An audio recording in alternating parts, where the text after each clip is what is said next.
get ready to fight from within. You're about to go behind enemy lines. Roger, 3-2. Goliath copies all. Go ahead. Target is surrounded by multiple firms entering what appears to be a residential area. Requesting permission to engage. Over.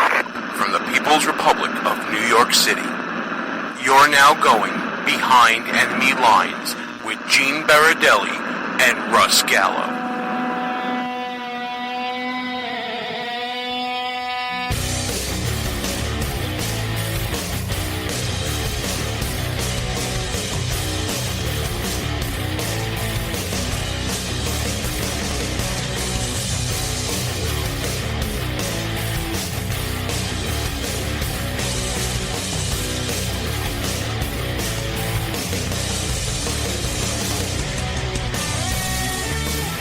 And you are now behind enemy lines.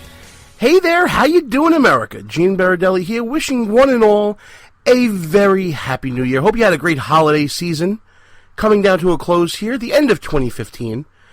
And it's time to look back and reflect a little bit on the great year we had here behind enemy lines, live from the People's Republic of New York City. It's been a whirlwind of a year, folks. It started out just like any other year, behind enemy lines in its first full year, coming out of what was a great 2014. And it just got better and better and better. The guests that we got this year, overwhelming when you think about the names and the people that we featured on the show, and a lot of friends that we met along the way as well. It was, I think I used the word overwhelming already. I'm going to use it again. Overwhelming. Not only because I get to do this with my friend Russ Gallo and all my friends here in Brooklyn, New York, but the fact that we get to travel around the country and get to meet some of the top newsmakers, opinion makers, politicos, prognosticators, pundits, you name it, they come on this show now. And it's a testament to the work that Russ, I, and really our whole crew, and I'm talking Vito and Mona Salama and Diana Sepulveda and Matt Fairley. I'm going to leave out names, but Amanda Kohut, all the people that have contributed to this show in the past year, they know that they'll always have my thanks, and what we've built here at this show is really amazing. And when you think about it, let's just go through some of the names. I mean, we're talking Ted Cruz. We're talking Senator Mike Lee. We're talking Kevin Sorbo. We're talking the Benham brothers. We're talking Roger Stone. The list just goes on and on and on. Van Hipp. You know what? It's too much to almost recap. You know what I mean? So many great people come across our show. So many great people come on this show. And all this started was a couple of guys getting together talking politics on the stoop. Now the virtual stoop when you talk about the internets. And that's how we started, folks. And you know what? We're looking forward to another great 2016. But before we get there, let's go back to some of the moments that Behind Enemy Lines delivered fantastically. I mean, I can't say enough about everything we did. First was CPAC. Back in late February of this year. And probably the biggest news that came out of CPAC for us, besides winning an award, now being called a national award-winning show, besides that, was getting to sit down in a very select meeting with Senator Ted Cruz before he announced that he was running for the presidency of the United States. We got to sit with him for about 40 minutes in a small conference room in a hotel across the street from CPAC, and we just talked for over 40 minutes, like I said, so generous with his time, and it was all on the record. So what we did is we put together a little bit of a sample of that, including the question we got to ask Senator Ted Cruz. So you guys can check this out and give a listen to what Ted Cruz was saying before he became Ted Cruz presidential candidate, and he was Senator Ted Cruz thinking very closely about becoming a presidential candidate. I'm the son of an immigrant who 58 years ago came legally from Cuba, fleeing oppression and coming to America seeking freedom. If you want to actually pass common sense immigration reform, the way you do so is you focus on areas of bipartisan agreement.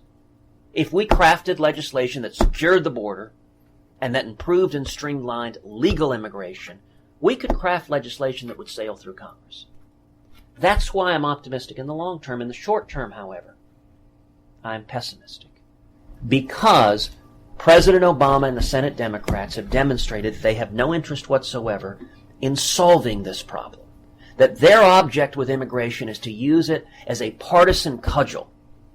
And so it's all politics all the time. And, one thing I like to point out, for the first 2 years of his presidency, Barack Obama had a Democratic majority in the House, had a Democratic supermajority in the Senate. He could pass anything he wanted, as we saw with Obamacare and Dodd-Frank.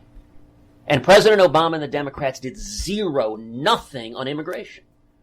Their object here is not to fix this problem. Their object here is to play politics and demagogue in the Hispanic community. It's cynical, it's wrong, it's irresponsible.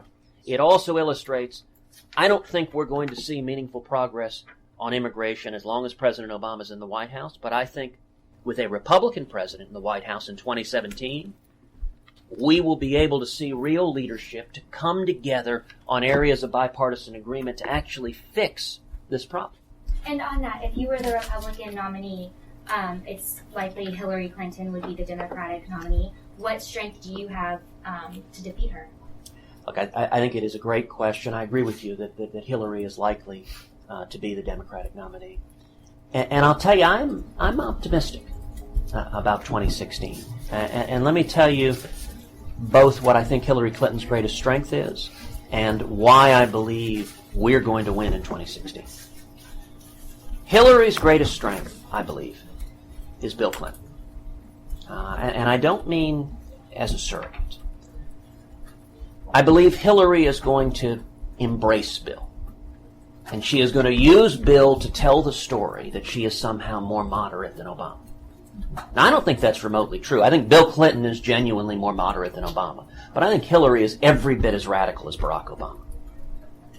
But her story, and her story will be a good one, will be harken back to the 1990s, when we had prosperity, when there was peace in the world, and frankly, when Democrats were competent. Look, that's a good narrative. As conservatives, we underestimate that at our peril. We need to be prepared to take that head on. So why is it that I'm optimistic? I believe if Republicans nominate a strong conservative with a positive, optimistic message, we will win in November. And we'll win for 3 reasons. Number one, the natural, cyclical nature of American politics. Since World War II, we've consistently gone 2 terms one party, 2 terms the other, 2 terms one party, 2 terms the other. The only exceptions are with a fantastic president like Ronald Reagan, you get a 3rd term for the vice president. And with a horrible president like Jimmy Carter, you only get 1 term. If you take those exceptions out, it has been like clockwork. The data show for every term a party's in office, they lose 1.5 points of the popular vote. But secondly, the Obama record is substantively indefensible. It is a manifest disaster. We should have won in 2012 based on how bad the record is. Now, Hillary will try to run away from it. But domestically, the domestic issue Hillary Clinton is most associated with is HillaryCare, the obvious predecessor of Obamacare. Any competent Republican will not let her run away from the train wreck that is Obamacare. And then when it comes to foreign policy, look, she owns the Obama-Clinton foreign policy. She designed and implemented leading from behind, and the whole world is on fire right now. But the 3rd reason that I am so optimistic about 2016 concerns the underlying narrative. You know, before I was in the Senate, I was a Supreme Court litigator. What I did for roughly a decade was represent the state of Texas, represent major corporations before the U.S. Supreme Court in critical litigation. And I would focus on every issue from the perspective of framing the narrative. Sun Tzu famously said, every battle's won before it's fought. It's won by choosing the terrain on which the battle will be fought. The narrative of the Democrats in the last 2 elections was Republicans are a bunch of rich, out-of-touch aristocrats who don't give a flip about working men and women. And by the way, Mitt Romney enjoys firing people. That is a powerful narrative. It's a dangerous narrative. We have the opportunity to completely invert that, to flip it on its head. Since leaving office, Bill and Hillary Clinton have made hundreds of millions of dollars exploiting their government service. Hillary Clinton embodies the bipartisan corruption of Washington, where those who walk the corridors of power in the Obama administration, they've gotten fat and happy. The top 1% today earn a higher share of our national income than any year since 1928. The way we win in 2016, I believe, is to run a populist campaign fighting for working men and women, the people who've gotten hammered under the Obama economy. We got the lowest labor force participation since 1978. Median wages have stagnated. They're the same level they were in 1995. If we run a populist campaign for working men and women against the corruption of Washington, that's how we win. But I also think the way we win is what Ronald Reagan told CPAC 40 years ago. We win by painting in bold colors and not pale pastel. Senator, in focusing on our own party now towards 2016, the way that the system is set up for the primaries, it seems like we have a 4-lane highway merging into one lane. How do we get to the candidate that you were talking about earlier with the system in place that we have now? And is it possible to get to that sort of candidate? Well, the hope of a great many consultants in Washington is that conservatives will divide. All the men and women who are here at CPAC, the Washington consultants' dream is for a slice of them to go to one candidate, a slice of them to go to another candidate, for libertarians to go over here, for evangelicals to go over here, for conservatives to go over here, for Tea Party to go over here, because that's how they run through with the same candidates. They keep running year after year after year and keep losing year after year after year. I think it's critical that conservatives unite. And let's talk a minute about how we do that.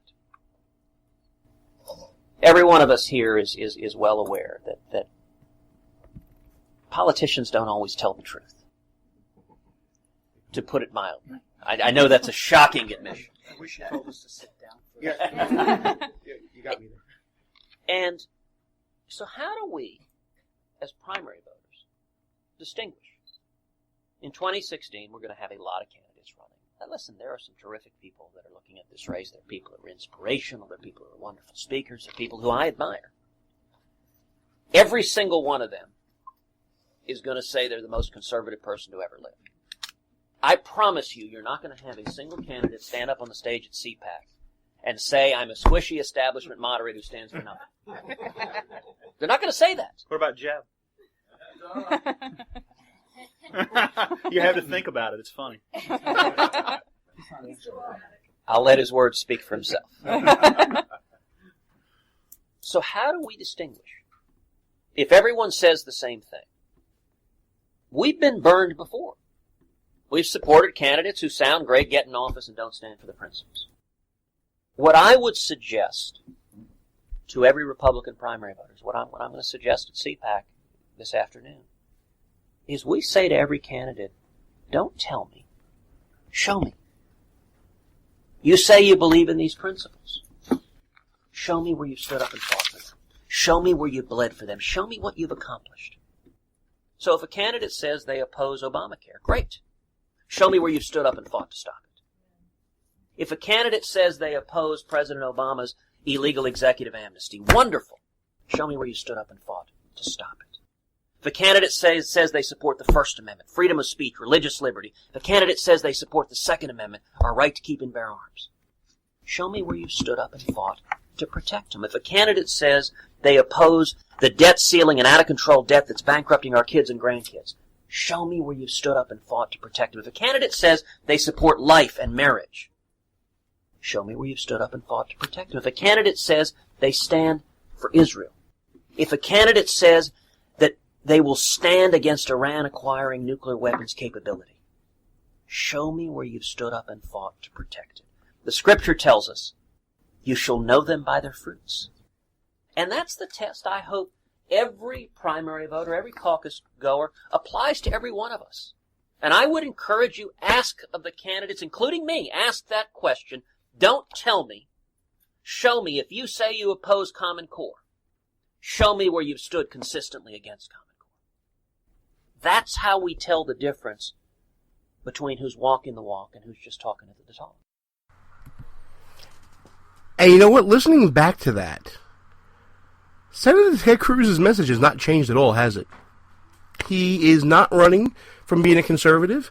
In fact, he's running towards being a conservative. And that's why, as we stand here late in 2015, going into 2016, that we see the senator at the top of the polls right now. Lots of great interviews to come, folks. You know what? I just want to run down real quick. I've been going through www.BehindEnemyLinesRadio.us just to check back on the year that we had, from CPAC to going to the first debate in Cleveland to going to D.C. for Value Voters Summit. We've gotten so many great guests from so many great organizations. I mean, you just heard Ted Cruz. We have Kevin Sorbo and the Benham brothers coming up later on. We got Senator Mike Lee coming up later on. Roger Stone is talking about Clinton's war on women again. Former Oklahoma Congressman J.C. Watts, Dr. Alveda King, Mike Huckabee from Value Voters Summit. Value Voters, we broke a lot of news talking to John McCain, talking to Louis Gohmert, and many great organizations besides like NRCC and the NRA with like Cameron Gray, one of our good friends, fellow Brooklynite, Concerned Veterans for America, and the organizers of CPAC, the ACU, and Matt Schlapp, and Congressman Jim Jordan. I mean, the list goes on and on and on. What a great year we had here. We've been really blessed this year. Not only by the guests, but by the expansion of the show to so many networks, including WNJC 1360 AM, Philadelphia's Renaissance Station. My condolences to all Eagle fans out there. I guess rest in peace, Chip Kelly. But just a sample right there of the names and the people who came on the show, folks. Really was a who's who this year, including this interview when we sat down with Kevin Sorbo during CPAC to talk about his movie Caged. Take a listen to this. I got Hercules to come on the show, Russ. Kevin Sorbo, thank you so much for coming on. You gotta be getting tired of everybody saying Hercules, I never right? get tired of it. Dude, 7 years of my life, the most watched show in the world. How can I not like doing that? 7 years in New Zealand on top of it. Gotta be honest. I didn't have to be in America. I was in New Zealand. I gotta be honest. If I have to find another country, that's where I'm moving to. I'm more of an Andromeda fan, but that was 5 years. That was shows. 5 years in Canada. I was up there in Vancouver. Amazing stuff. We love Thanks. everything you do. Appreciate it. Especially God's Not Dead. Another I'll tell you, it's amazing project. It's one of those little movies that just hit a nerve, and it just took off. It was a number one indie last year, and by far and away the number one dollar for dollar movie. It caught on so quickly. Yeah. It was amazing. And, we talk about these right-of-center projects that have been coming along, like God's Not Dead, like Persecuted, and like your new movie coming out, Caged, coming out in the fall. Don't bring up Persecuted to me. What? Oh, okay, no problem. But, Caged. There's a different thing with that. Anyway, go ahead. No problem. Okay. Caged, Yes. coming out in the fall. Yes. It's going to be an amazing movie because it's hitting on an issue that's very important right now. We're talking about human trafficking. And tell everybody about your role in it and what the movie's about. I actually have two roles in it. I'm playing the good brother and the bad twin brother. And it was fun. We shot down in Baton Rouge, same place we shot God's Not Dead, actually. And it's from the co-producers of God's Not Dead that did this movie. And it deals with human trafficking. And I had no idea. I've always heard about it. I always know it's pretty bad around the world. I had no idea it was so bad in our own backyard right here. It's huge here in the States. And it's worldwide, I think there's about 27 million people that they're estimating they're involved in human trafficking. And it's about a $10 billion a year business. And the conditions are unbelievable. I've seen pictures of these 9, 10-year-old boys and girls shackled to bed, forced to have sex 20 to 30 times a day. It's pathetic. It's sad. It's terrifying is what it is. And what can people in the United States do about this? I know human trafficking is like a cool word. I hear a lot of people throwing around, but it's like, I live in LA and you know where the gangs are, the drugs are, and they don't do anything about it. It's weird to me. We can do something about it. We just have to, I think the silent majority has to stop being silent. They have to wake up and start being a bigger voice and saying enough is enough. And I think we're starting to wake up a little bit. I think there's a little tremble going on saying, this is crazy where this country's going. It's crazy where the world is going. We need to do something to make it safer for everybody. Absolutely. But this is one of those things where, again, everybody thinks this happens outside the United States. No. Oh, that can't happen here. No. It's real here. It's huge. It's huge in Brooklyn. It's huge in D.C. It's huge in Vegas. It's huge in L.A. I mean, it's everywhere. And if you look on the back part of that little thing we gave you there, we have a little governor that actually did a guest starring in the lower left corner there. Oh my goodness! Yes, Russ, you should look at this. Governor Bobby Jindal does. He came in as himself. Does that mean he's going to have an IMDb? I think he's going to have a SAG card now. So yeah, we got to get him signed up. Absolutely. We got better insurance than Obamacare, so I think he's going to jump on that in a heartbeat. How was your interactions with Governor Jindal then? How was what? How were your interactions with him? I met him back when he was up here in D.C. as a senator. We met way back then. And I was at an event and we had a nice little chat. I went and had dinner at the mayor's mansion there, at the governor's mansion in Baton Rouge, and it was pretty cool. Nice guy. He came in, really was just himself. They wrote a very wonderful part for him to address. We had a big crowd of people at this event, like 5,000 people, and he addressed them and talking about the problems what's going on in human trafficking. And I played the good brother with him in that one, of course, and it was interesting. That is terrific.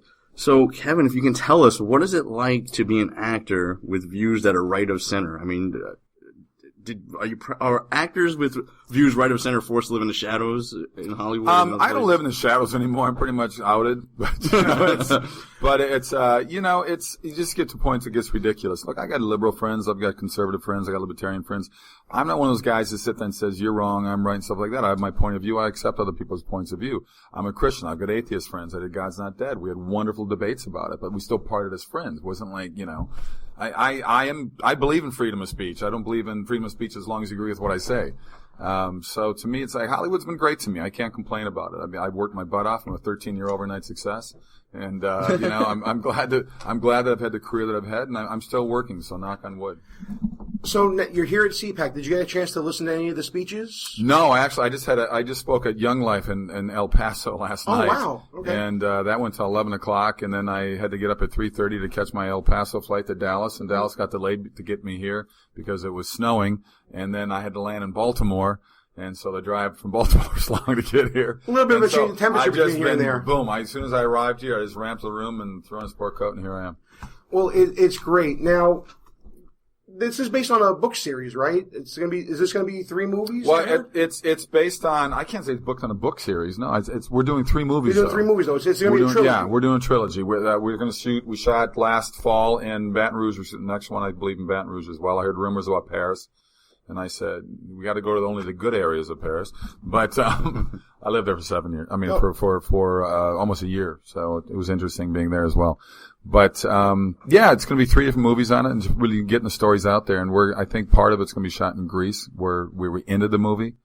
Because we did shoot some of this in Greece, but we'll see what happens. But I have another couple movies coming out, too, called The Secret Handshake, a family comedy. I wish people would go check that out. Oh, absolutely. Written by Howie Klausner, who wrote the movie Space Cowboys with Clint Eastwood and Tommy Lee Jones and James Garner. Then I have another movie called Hope Bridge, which deals with teen suicide. So I do kind of heavy subject movies that I'm sort of drawn to, because I've had friends, I know people who've committed suicide, so it's kind of a subject that's close to me. Well, listen, we'll be happy to promote and bring awareness to any projects that you're working on. I'm amazed that you have time to do our show right now, Russ. I mean, it's amazing. I am amazed, too. I should get going. I got one last one before you go. Wait a minute, before you go. Russ, one last one, please, question. Sir. So, speaking of projects, in the future, I mean, good candidates, they have to have name recognition, share your values, have the ability to speak, and be somewhat attractive.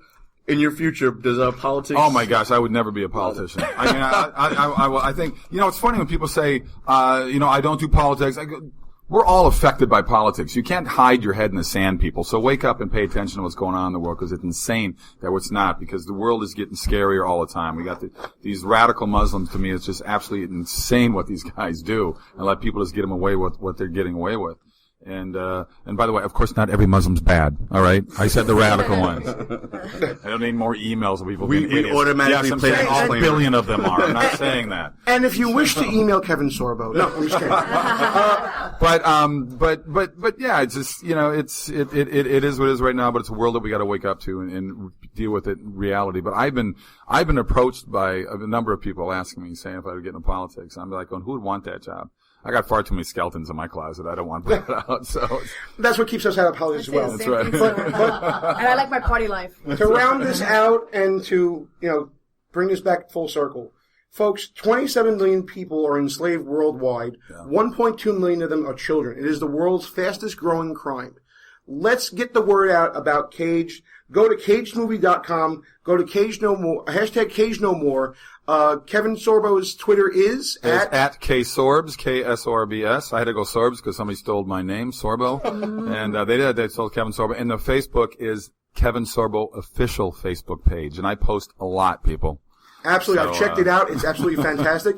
Also, check out the Facebook page for Caged.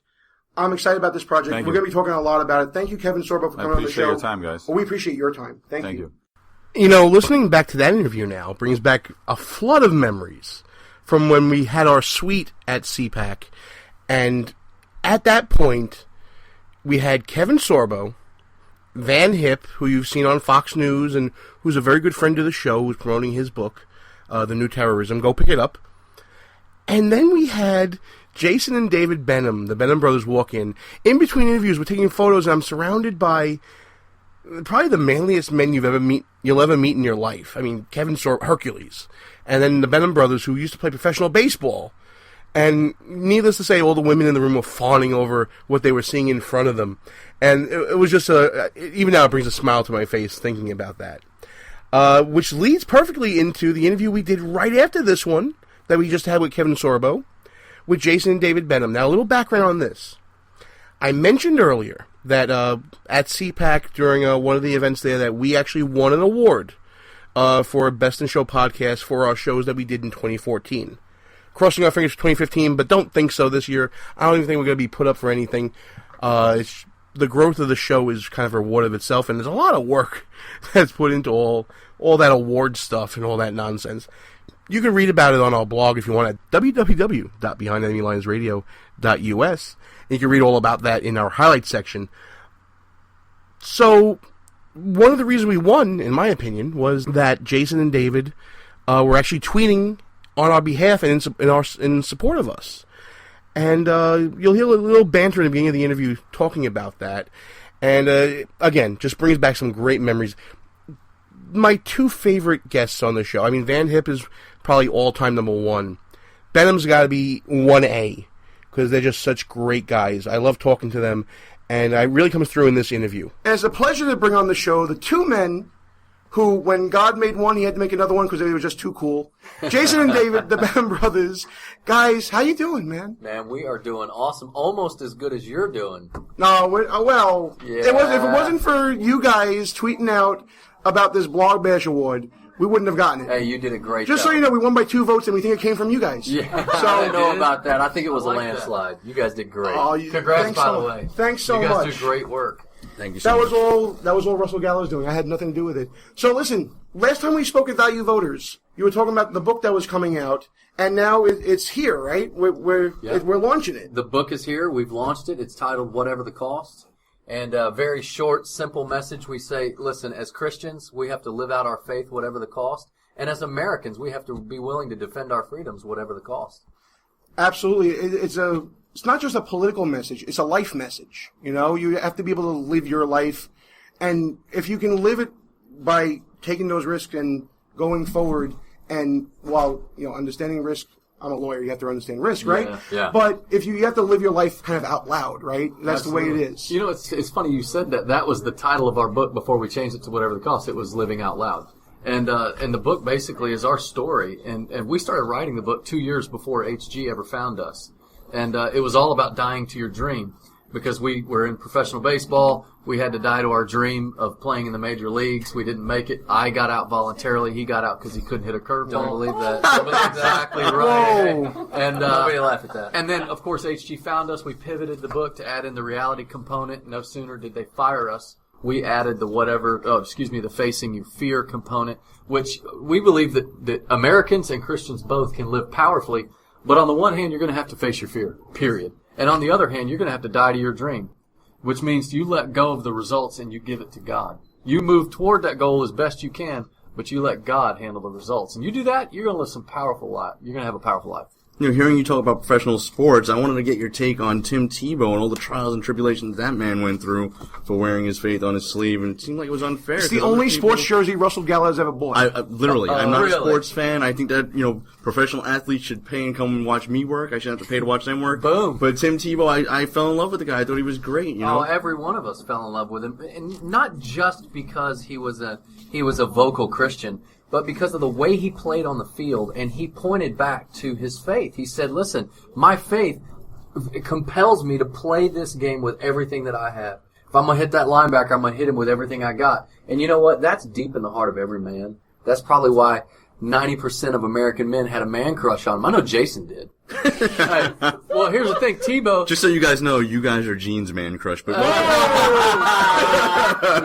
busted. See, Tebow represented something that was bigger than his team, that was bigger than the Tebow family. It was the kingdom of God manifesting itself here on this earth. And that's why Christians just flocked to him, and even people that weren't of the faith, they still loved the kid, because he was about the name on the front of the jersey, not the name on the back. I can neither confirm nor deny the whole man crush thing. But, so, the book is out now. Everybody should pick it up, obviously. But let's talk about CPAC and what's been going on here, because this has been the warm-up, the rehearsal, the dry run for a lot of presidential candidates. What are you guys looking for in the ideal candidate coming into 2016? What qualities do they have to possess? Well, right out of the gate, we're looking for someone that's willing to stand whatever the cost. The world's on fire, and some of our leaders are around looking for a bag of marshmallows and a box of graham crackers. It's like we've got to have some leadership step up and be willing to fight. Jason and I believe, as George Washington believed, he said, of all the actions and dispositions that lead to political prosperity, religion and morality are indispensable. I believe that social issues are vital. Where someone stands on life, where they stand on marriage, can define a whole host of other character issues. So we're looking at that. But then, obviously, economics and foreign policy, all of those things will fall into line. But we're really looking for just courageous, bold leadership right now. And I would summarize all of that by simply saying that we want a candidate who's going to admit there is a God, that he is the one who granted us our rights, and that government's responsibility is simply to protect those rights. If he gets that right, I like the guy. All right. I mean, they basically said everything. They just out Russell Gallo. Because, I agree 100%. So your stance on social issues, like everyone says, no litmus test. No, that's BS. If you don't believe in God and you're pro-abortion and pro-gay marriage, there are lots of other issues that are linked to those that there's a high likelihood that they're going to be extremely far left on. Well, our founding fathers believed that religious liberty came first. Civil liberty is an outpouring of religious liberty. And here's what that means. There's a scripture that the Apostle Paul spoke to the church of Corinth. He said, where the Spirit of the Lord is, there is liberty. Now imagine this. When someone has internal restraint, they don't have to be told not to lie, cheat, steal, commit adultery. They've got that internal restraint. Then you have external freedom in the culture. That's the key. So internal restraint is the key to external freedom. That's why we believe social issues are so vital. Okay. Current events, President Obama recently gave a speech bashing Christians for the Crusades and all kinds of other madness. Yeah, he basically compared radical Islam to what was going on in the Crusades. It was the stupidest thing ever. And he basically ignored the fact that throughout history, evil has been destroyed and stopped by what is overwhelmingly Christian men throughout World War II, Civil War here in this country. I wanted to get your take on President Obama and his view on Christianity, if you would. Well, first of all, the scripture says, greater love has no man than this, that he lay down his life for his friend. So you have to recognize there is evil, and then you as a Christian must step up and stand in the gap. That's what God calls Christians to do. Now, to compare ISIS and some of the things that are going on today all the way back to something that happened in a medieval time of history. And I'm not condoning the Crusades, but they also began as a defensive war. I'm not a historian, but I know enough history that when it's revisionist, we need to stand against it. But here's the one thing that's very important. When the Bible was opened, When it became an open book in 1381, and Wycliffe translated the Bible into English, and then Gutenberg Printing Press in 1451, then you have the Protestant Reformation in 1517, you have 1620, the Pilgrims come over here, and the statue, the monument to faith, the monument to the founding, or the forefathers in Plymouth, has the statue of faith pointing to heaven with a Geneva Bible in her hand. When the Bible is an open book, we know that it's a religion of peace, but it's also a religion that compels people to stand up against evil and to step it and push it straight back to the pit of hell. All that is necessary for evil to triumph is for good men to do nothing. Wow, that was almost like you guys were twinning just then. So, come on, give me some dab. Oh, there you go. So heard that, ladies? Everybody's got to go to whateverthecost.com, pick up the book.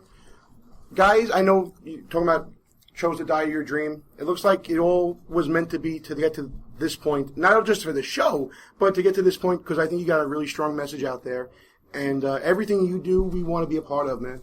Wow. We are... You're inspiring. And next time you're in New York, let us know. We'll take and that's out not just the man crush pizza. talking, by the way. Yeah, it's we'll go inspiring. get some pizza. Yeah. Some pizza in Brooklyn. Oh, the Italian guys know where to Pizzeria. go for pizza in the city. Whateverthecost.com. Jason and David Benham, thank you so much for doing the show again. We'll be talking to you real soon. Yeah, Awesome. thanks, guys. you. That invitation still stands, by the way. Jason, David, if you're still listening, pizza's on us whenever you're in the People's Republic of New York City.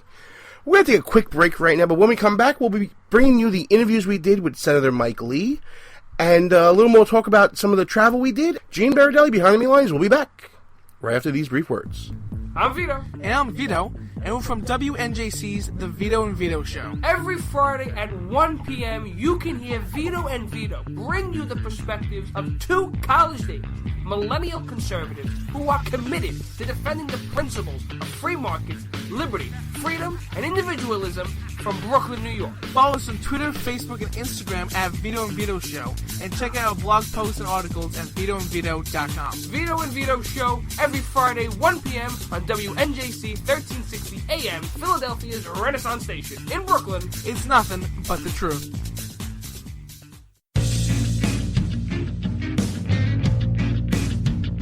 There's a movement in healthcare today. It's a movement of people that's ready to stand up and take charge of their healthcare. It's people like you and me, who are tired of paying too much for healthcare and getting too little. People who are standing up for their values and letting their conscience make decisions based on timeless principles. It's a movement that's sweeping the nation, and you need to be a part of it. Liberty HealthShare is leading the movement of people who are looking for an alternative to traditional health insurance. Liberty HealthShare is a healthcare sharing organization of people who are sharing the cost of healthcare in an easy and efficient way. Choose your own doctor, your own hospital, and live out your values in healthcare.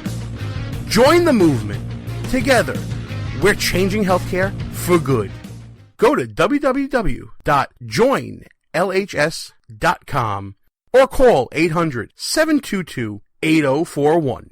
Who might you save? Your mother, your father, your husband, uncle, aunt, son. Learn FAST, F-A-S-T, the sudden signs of a stroke, and you could save your friend, teacher, boss. F, face drooping. A, arm weakness. S, speech difficulty. T, time to call 911. F-A-S-T. That's F, face drooping. A, arm weakness. S, speech difficulty. T, time to call 911. The sooner they get to the hospital, the sooner they'll get treatment. And that can make a remarkable difference in the recovery of your neighbor, the waiter, grandmother, grandfather.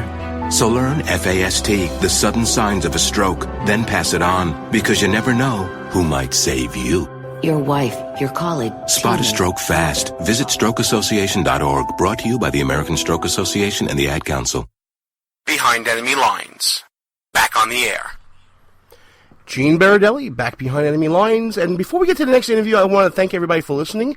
And while I have you listening, please check out www.BehindEnemyLinesRadio.us, the official site for this here show. We're also on the Facebook and the Twitters at BEL_radio. And if you miss any part of this live broadcast here on Spreaker, check us out on any one of our affiliates, including WNJC 1360 AM, Philadelphia's Renaissance Station, Rebooting Liberty Radio Network, Red State Talk Radio, High Plains Daily News Radio, and Sackheads Media, and K98Talk.com. And if you miss any of those rebroadcasts, always remember that this show is rebroadcast on demand for you. That's right, folks. Anytime you want, you can go find Behind Enemy Lines on Spreaker, Player FM, Stitcher, Podbay, iTunes, and iHeartRadio. Just to name a few. Check us out where finer podcasts are displayed. Let's get back to the best of 2015 right now. Fast forwarding past CPAC, we had some great interviews, not only in Cleveland when we traveled for the first RNC debate, also traveling to Philadelphia for the Northeast Republican Leadership Conference. But we also got a hold of Senator Mike Lee from Utah. And this was right around the time when Senator Lee may have been deciding to run for president or not. Could have been, maybe not, we don't know. But he did have a great book out that we wanted to talk to him about. Here's the interview we did back in May. Senator Mike Lee, take a listen to this. Gene Baradelli and Russell Gallo here with you, sir. Thank you so much for calling into the show. How are you this fine evening? I'm doing great. Even better now that I'm on the show with you. Well, thank you so much. First and foremost, we have to applaud you on your new book, Our Lost Constitution. Tell everybody about, especially your background and your family upbringing.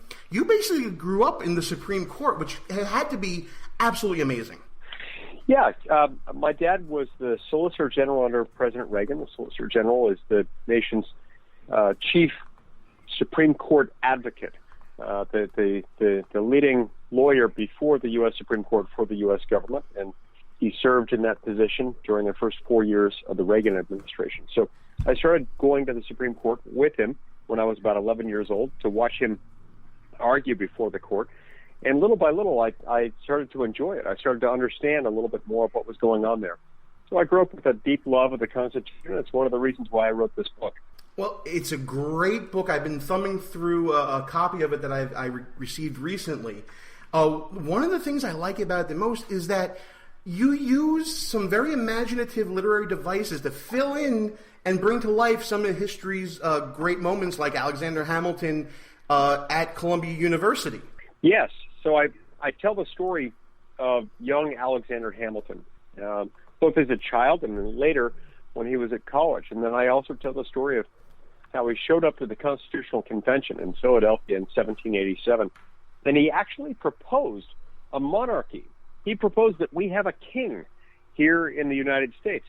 Now, this tanked Alexander Hamilton's chances of ever becoming president of the United States.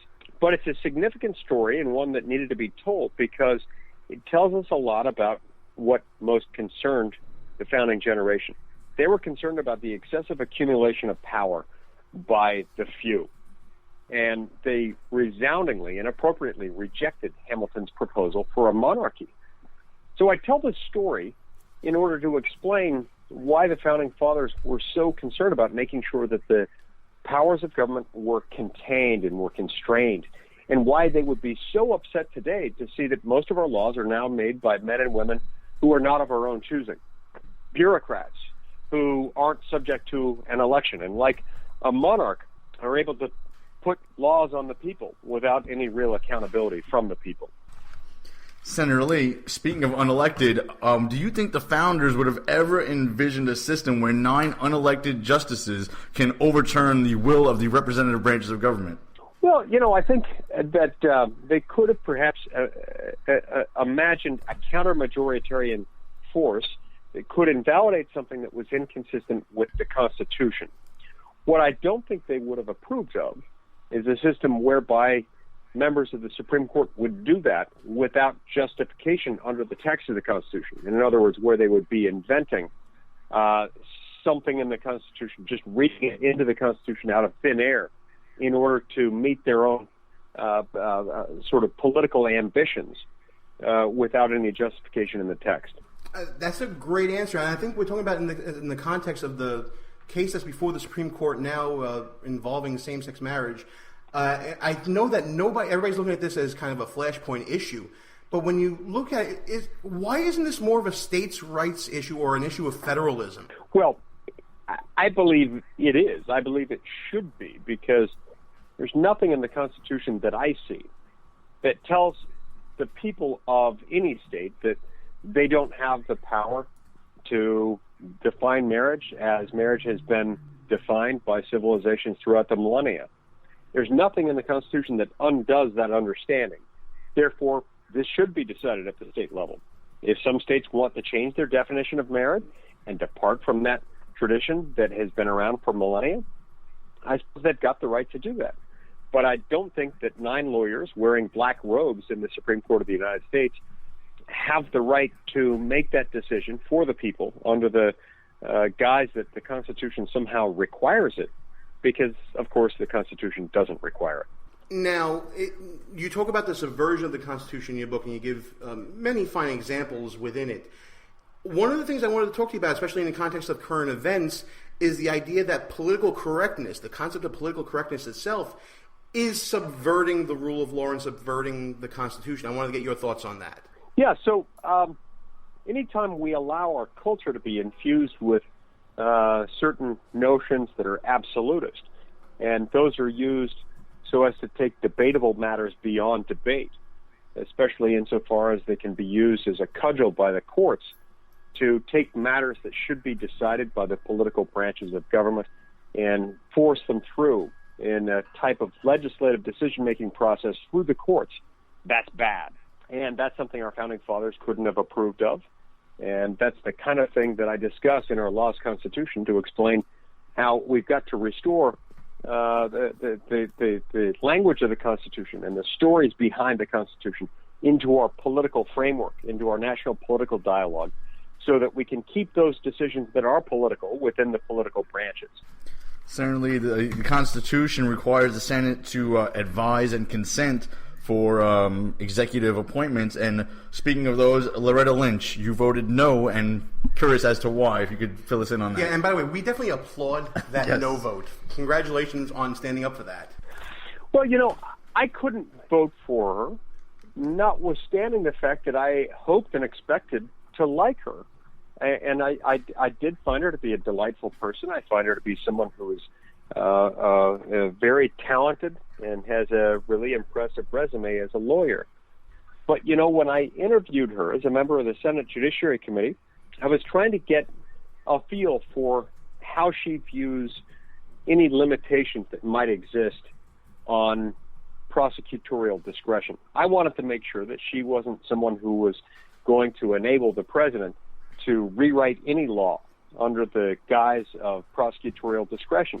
And yet I couldn't get her to identify any real limits on the extent to which a president can rewrite a law through the exercise of ostensibly prosecutorial discretion. So I couldn't vote for her. And like I said, we're very happy that you did. Now, we've been getting kind of wonky here on the show. I'm a lawyer by trade, and Russ has worked in the legal field as well. You call me a nerd. Thank you very much. But I'm loving this. But, you know, let's get to some political stuff as well. I mean, everybody should definitely get our Lost Constitution. We're going to plug the book a million times on the show. Sir, given your views as a constitutional conservative, what are the qualities that you are looking for in the next president of the United States as we start heading towards 2016? I talk a lot about this in my book. In our Lost Constitution, I talk about the fact that people need to know the right questions to ask to political candidates, particularly those running for federal office, either President of the United States or U.S. Senator or Congressman. And in the book, I explained that among these questions need to be questions focused on identifying limits on federal power. You need to know what the person believes about how far federal power extends. And I identify questions, specific questions that ought to be asked. Those are some of the same questions that I'm looking to have asked when I decide who ought to be our next president. I want to know how they view federal power and whether or not they believe that the federal government ought to be involved in every aspect of our lives, or whether there are certain things that are beyond the scope of the federal government, and if so, what those things are and how they would identify them. Senator Lee, what do you say to someone, and I'm going to put myself in this category as well, that would say, you know, we vote for Republicans, we have a majority in the Senate, we have a majority in the House, and we have like an infestation of rhinos. So what is the point of being represented by a Republican who's going to vote like a Democrat anyway? So in a lot of these districts, I just won't go vote. What do you say to these people? Well, I would say, first of all, I don't blame you if you don't want to be represented by someone claiming to be a Republican who votes like a Democrat. that's exactly why we need an active, robust discussion within the Republican Party about what we stand for. And I think we lose elections when we lose contrast, when we don't show how we're different, and we don't paint with bold colors, no pastels, as Ronald Reagan would say. When we don't paint with bold colors to show how we're different than Democrats, we lose, and we deserve to lose. And so that's why it's important for us to highlight our differences where we do disagree with the other party, and state the broad-based philosophical reasons for that. Increasingly, one of the ways that you can separate the wheat from the chaff, one of the ways you can tell a true conservative from someone who is Republican in name only, is by asking them questions about where they stand on various constitutional issues. Asking them questions, as I explain in my book, Our Lost Constitution, about how they interpret the Commerce Clause, for example. Do they think that the Commerce Clause gives Congress the power to regulate everything from primary and secondary education to how many grams of riboflavin are listed on your box of Cheerios? If they do think that, then they're not a true constitutional conservative, and you ought to be concerned about them. Well, listen, we want everybody to go out and purchase Our Lost Constitution, the willful subversion of America's founding document, written by the great senator from the state of Utah, Senator Mike Lee. Senator, are you sure there isn't any announcement you want to leave us with as we close out this interview, or you just want to leave it at that?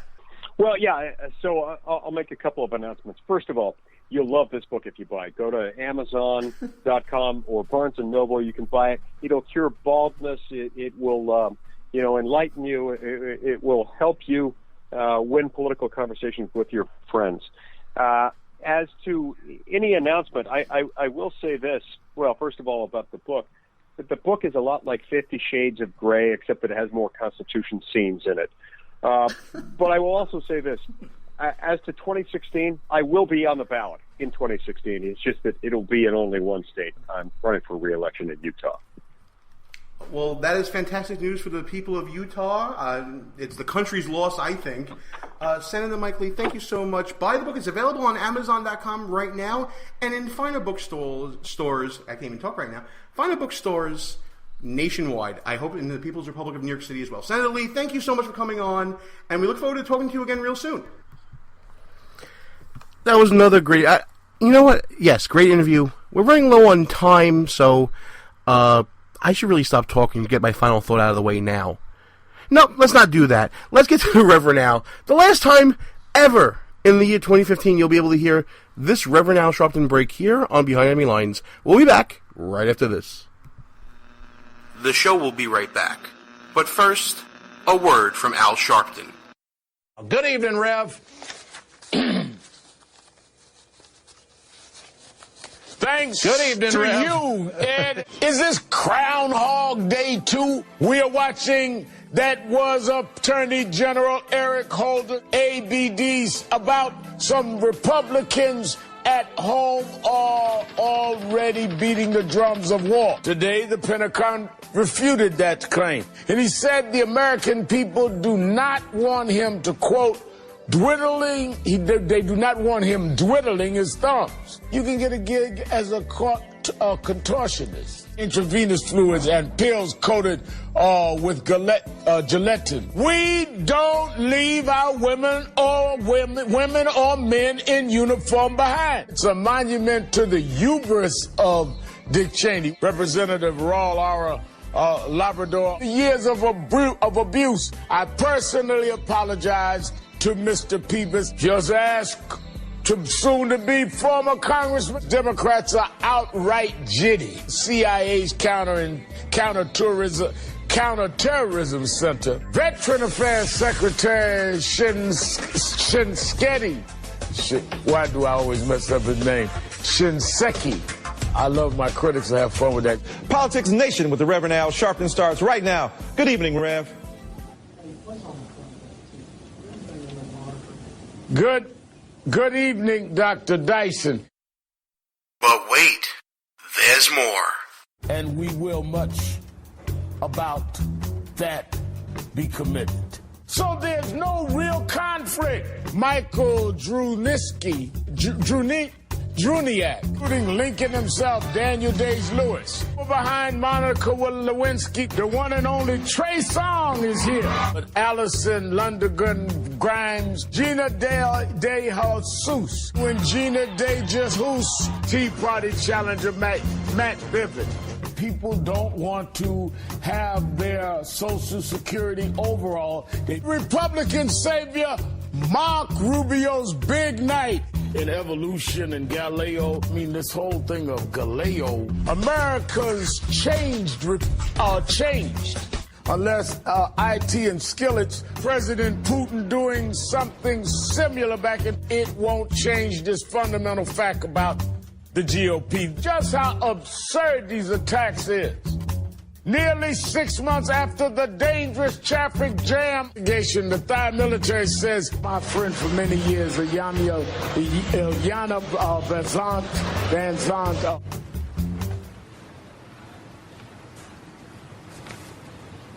nothing there. And they gave this guy a TV show? Let's get back to our show. Gene Baradelli, back behind enemy lines for the final time here in 2015. Final thought time here, folks, for the final time in 2015. Let me just say this to everyone. First, I'll start with my co-host, Russ Gallo, who, by the way, is absolutely amazing. This show is so much better when Russ is on it. I know that the coming year is going to be a little rougher because work constraints and time constraints between my schedule and his schedule is going to get a little rougher. But I know that the show will continue to be good, and mainly because Russ's participation will continue throughout the year, in whatever capacity it is. He is the engine that keeps the show going, and while I'm happy to do some solo shows here and there, Russ, we need to get you back on air as soon as possible. To all our friends listening out there in Radio Land, whether it be on air at WNJC or online in any of our number of outlets, thank you so much for doing it. It's hard to find shows that you can kind of wrap yourselves around and be a part of. We hope that we're one of them, and we know that you have to actively search us out to find us, and we really appreciate that. This has been an amazing year. We went from being a little no-account show to a little no-account show on AM radio to a little no-account show on AM radio with a sponsor or two to a little no-account show that won a national award. And next year's going to be even better. Keep with us. Keep tuning in. Keep joining us here behind enemy lines, live from the People's Republic of New York City. But for now, and for 2015, we are out of here. Our position has been compromised. It's time to roll out.